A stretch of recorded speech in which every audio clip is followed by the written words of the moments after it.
আসছি খেলার খবরে। ক্লাবের ডামাডোল, দলের পারফরমেন্স তলানিতে।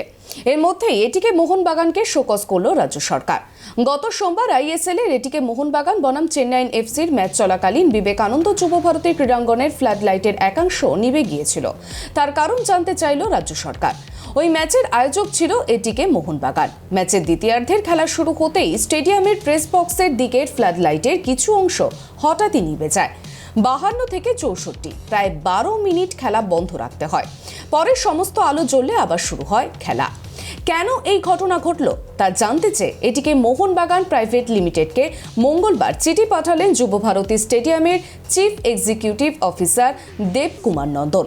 3 দিনের মধ্যে এই চিঠির জবাব দিতে বলা হয়েছে এটিকে এমবিকে। যুব ভারতীর তরফ থেকে বলা হয়েছে এই দায় সম্পূর্ণ আয়োজকদের। এই ঘটনায় গর্বের যুব ভারতীর সম্মানহানি হয়েছে বলেও উল্লেখ করা হয়েছে এই চিঠিতে।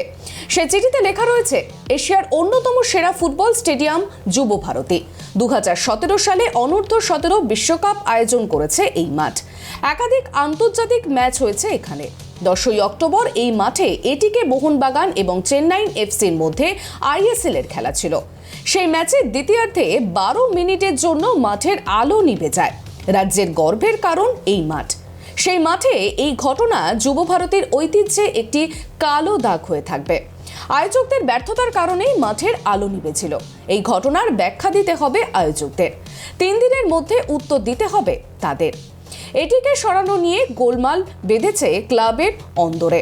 এর মধ্যে রাজ্যের তরফে এই চিঠি এটিকে মোহনবাগান কর্তাদের অস্বস্তি আরও বাড়ালো।